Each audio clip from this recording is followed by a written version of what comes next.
I keep having hope that the church is going to change.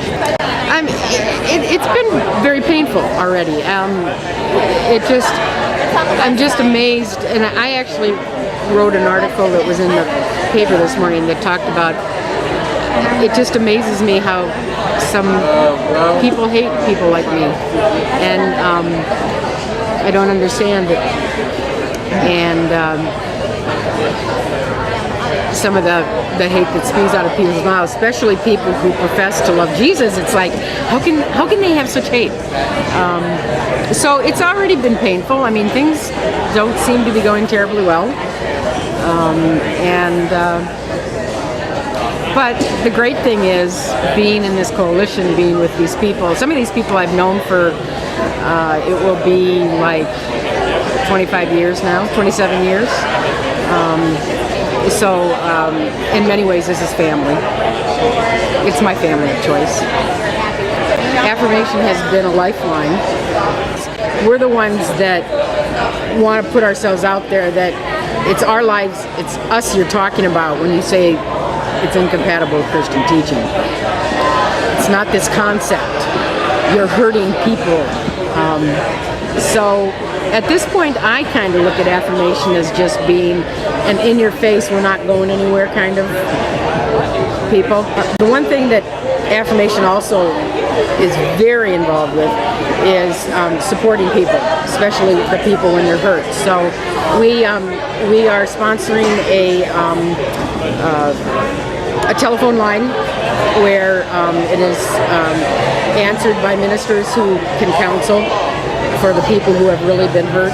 And I actually offered my room, and it hasn't been advertised very well, but I brought a whole box of games and jigsaw puzzles. So if people just want to get away from the craziness and the stress, they can come to my room and play a game with me or do a jigsaw puzzle. And anybody who does jigsaw puzzles knows you can't obsess when you're trying to find these pieces. It really is a good distraction. So we want to be the supportive end of it, especially on the emotional side. Many of us have gone through a lot of it. You know, I came out when I was 19 years old, so I've been out for many years.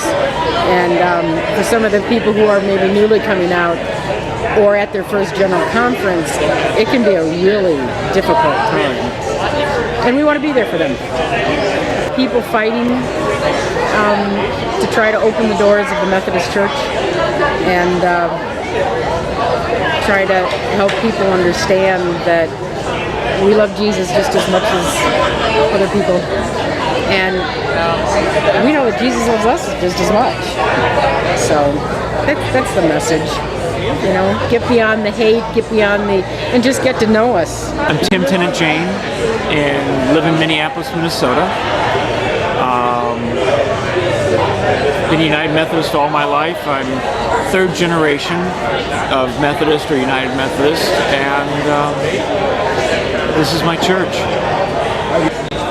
Did again our chaplain's line, finding that there are people that are feeling very spiritually violated and hurt and damaged, and just need somebody that they can call and say, yeah, this was the night that the Spirit called us to have this reception. We will not be silenced. We will not be hidden away. We are here. It's easy to look at somebody and you don't know what their sexual orientation is, what their gender preference, identity, or their politics. But this helps remind people that it's not just conservatives who are in this church, but we are a broad spectrum of people. And we need to be that broad spectrum. We wouldn't want to be just the liberal ones. We need other voices. We need all of our voices. Together, we are a strong church, able to do so much. Both my parents were both sets of grandparents, and my parents. I was confirmed in 1968. So I'm either one of the last in the Methodist Church or one of the first in the United Methodist. I'm not sure exactly where the date falls. I'd have to look back again. she was one of those that to me really did live out love.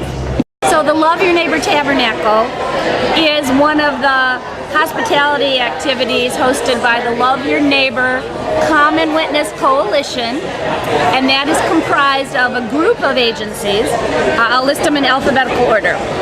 Affirmations, United Methodist for LGBTQ concerns, then Black Methodist for Church Renewal, Methodist Federation for Social Action, MFSA, the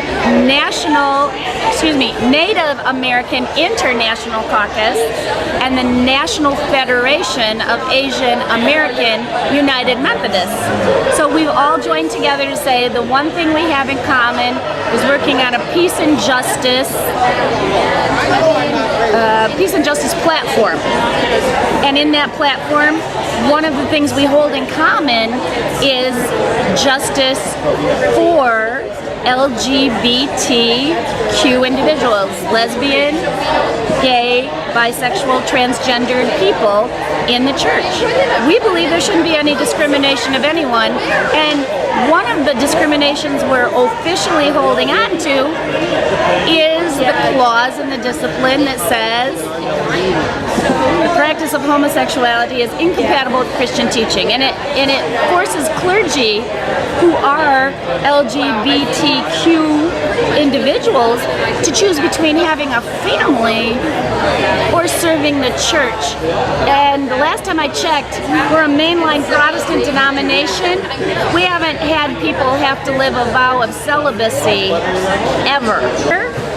Of the best justice behavior, and I also see us as advocates leading the church in areas just like we did with the social gospel back in 1907.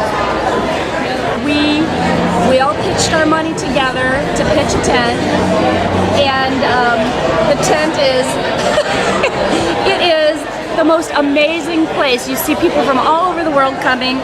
We have breakfast every morning, except on Sunday.